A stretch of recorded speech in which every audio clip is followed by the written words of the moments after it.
C'est l'heure du face-à-face entre Bruno Jeudi de Paris Match et David Revaud-Dallon du Journal du Dimanche. Bonjour à tous les deux. J'ai failli dire le Monde encore. Hein, c'était il y a longtemps, c'était une autre vie. Une autre vie. Alors, est-ce une épidémie, un mal français, une résurgence monarchique ? Retour à la case d'émission pour le gouvernement avec le départ hier soir du ministre de l'Intérieur Bruno Le Roux après une suspicion d'emploi fictif pour ses deux filles. Une démission qui aurait pu sonner comme un exemple pour François Fillon qui, n'exerçant, il est vrai, pas le pouvoir, s'est tout de même encore accroché au bastingage.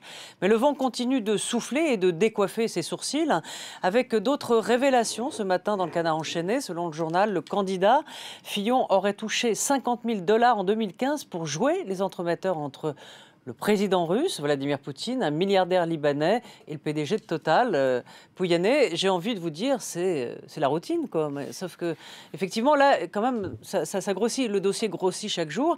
Et que là, on en est à faux usage de faux. Oui, effectivement, mais finalement, c'est toujours le même feuilleton qui repasse avec un épisode supplémentaire. On l'a dit suffisamment sur ce plateau, tous les mercredis. On se demandait dans quel état François Fillon allait terminer cette campagne.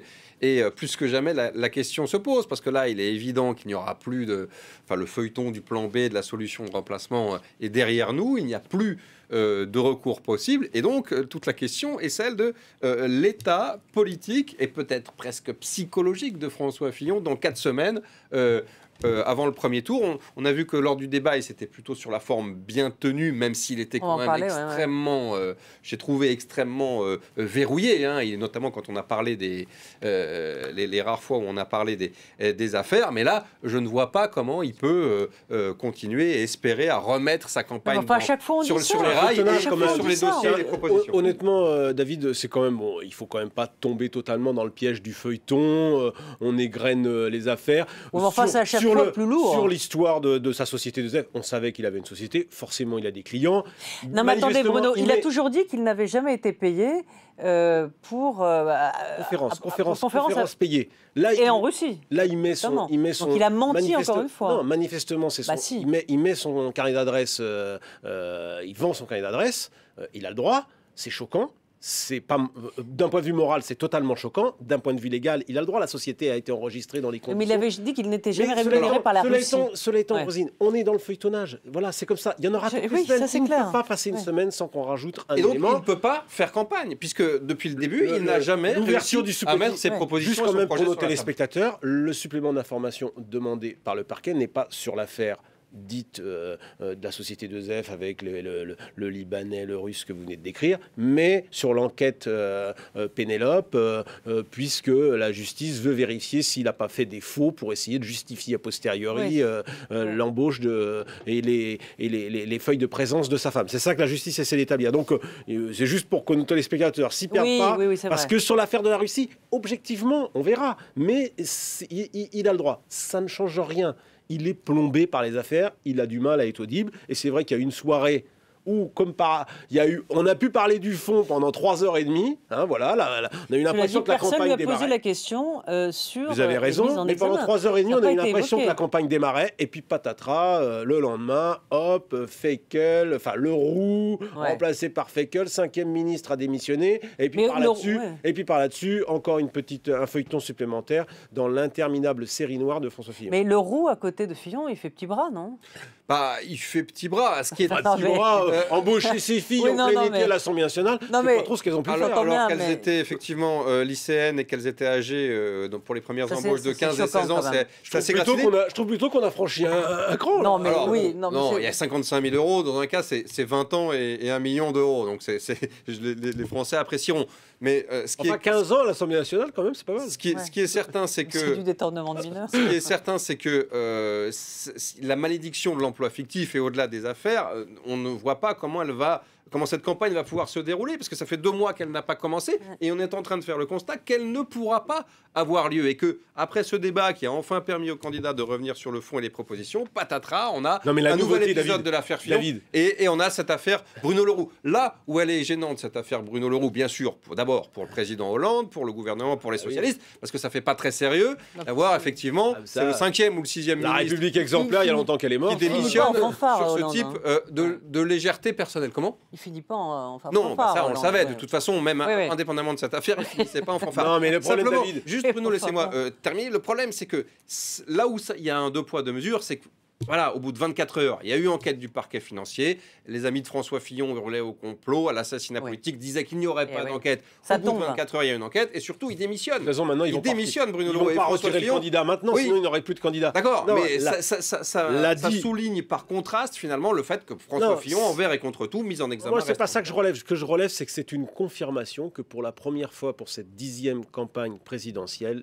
il n'y a plus de trêve judiciaire, ce qui était quand même le cas jusqu'à présent. Souvenez-vous, dans les présidentielles précédentes, il y a toujours eu des affaires. Il y a même certaines présidentielles où il y en a eu beaucoup. Souvenez-vous, 2002, on a oublié, mais Jacques Chirac fait campagne avec un climat épouvantable d'affaires. Mais à l'époque, il y a ce qu'on appelle la trêve judiciaire. Et c'est vrai que les magistrats suspendent ou en tous les cas ne procèdent pas à des actes pendant la campagne. Mélenchon, et là, cette fois-ci, la création du parquet national financier créé à la suite de l'affaire Cahuzac en 2013 débouche aujourd'hui sur le fait qu'il n'y a plus de trêve judiciaire et que les magistrats mènent tambour battant les enquêtes pendant la campagne. En un mot, Mélenchon a peut-être raison sur une 6e République. On est peut-être...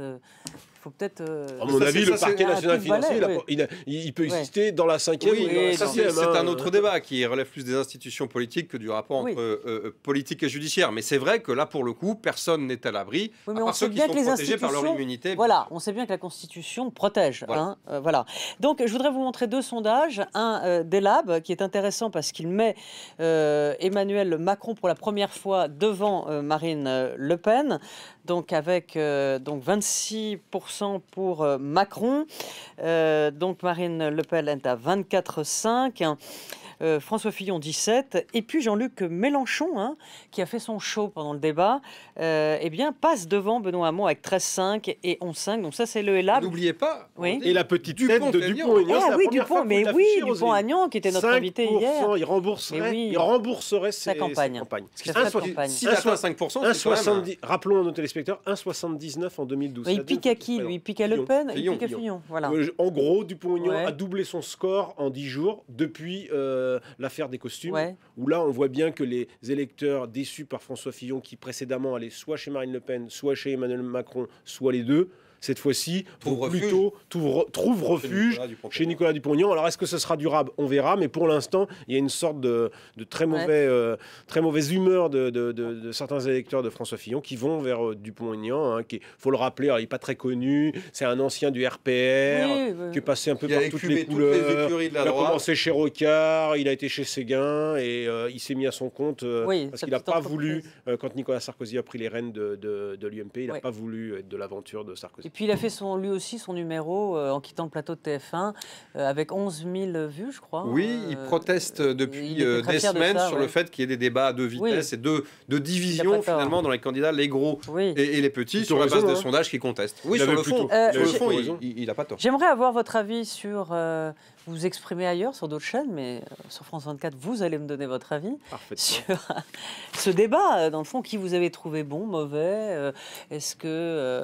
quel est votre avis? Vous mettez une pièce... Non, moi, j'ai trouvé que d'abord, que ce débat, globalement, était très bon, très intéressant. Et j'ai trouvé qu'ils étaient tous, alors à des degrés divers, mais tous l'école des fans. Non, David, tous plutôt performants. Non, je vous avais peut-être me trouvé un peu trop consensuel, mais bon, peut-être qu'Hamon et Macron étaient un petit peu moins percutants que les autres. C'est vrai que Mélenchon était très bon, mais je les ai tous trouvés plutôt... même Fillon, qui était en difficulté, je l'ai trouvé se battant bien. Et Marine Le Pen, pour le coup, c'est vrai qu'elle a une forme d'efficacité dans la haine, dans l'agressivité, dans la forme, mais sur le fond... elle a compris l'exercice, elle a compris qu'elle faisait de la propagande et qu'elle parlait pas aux journalistes. Mais sur le fond du projet et des propositions, ça me semble quand même pas très sérieux. Mais globalement, sur la forme, tout c'était plutôt pas mal. Moi, j'ai trouvé que Mélenchon et Le Pen avaient dominé ce débat, surtout Mélenchon d'ailleurs.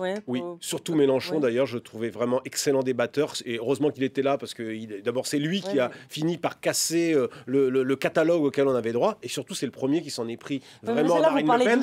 Parce que Marine Le Pen était en train de dominer et de développer ses arguments sur l'immigration, sur l'Europe.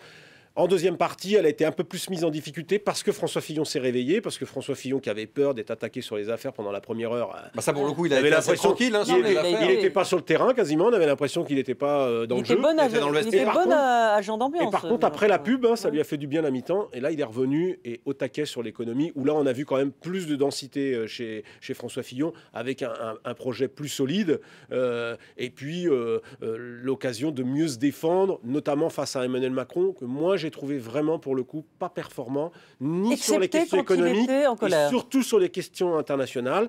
Il a été bon quand il s'est mis en colère, vous avez raison. Ouais, vous le trouvez... Et c'est vrai qu'il a eu un démarrage un petit peu poussif. Il n'a pas été excellent, notamment sur les questions régaliennes, on va dire, le terrorisme, la sécurité, un petit peu langue de bois, un petit peu abscon. Mais pour le coup, je l'ai trouvé assez malin, par exemple, tendant des perches à François Fillon, disant à 3 reprises qu'il était d'accord. Mais il était d'accord avec tout le monde. Avec lui. Bon, mais finalement, lui, vous savez, Bruno, souvenez-vous, lors du débat de primaire de gauche de 2011, c'est François Hollande qui avait ramassé la mise parce qu'il s'était mis dans la position de celui qui concluait les débats et qui synthétisait. Et ben Macron, il m'a fait penser à le fils de Hollande. Il m'a fait penser à ce Hollande 2011. Et soyez honnête sur François Fillon, est-ce que vous avez regardé en détail son costume ? Est-ce que vous avez regardé? Oui, j'ai regardé. Je vous promets, on y a tous pensé. Je vous promets qu'au début de l'émission, j'ai regardé le costume, c'est vrai. Et vous êtes dit, il tombe bien, il est sur mesure. Il est parfaitement C'est vrai qu'à côté, il y en avait certains qui avaient les manches pas tout à fait bien, la bonne taille et tout. Bon, voilà, c'est vrai. Lui, on voit. On n'a pas la chance d'avoir Robert Bourgi parmi ses amis, Bruno. Vous êtes vraiment... sévère, David. Oh, vous n'êtes pas au niveau, là. Si vous n'avez pas Bourgi comme ami, je vous reprends plus la semaine prochaine. Comme disait l'autre, on a raté sa vie si on n'a pas une Rolex à 40 ans. 50 ans. Mais vous verrez à 50 ans. Ou alors une mise en examen avant 50 ans. Une mise en examen.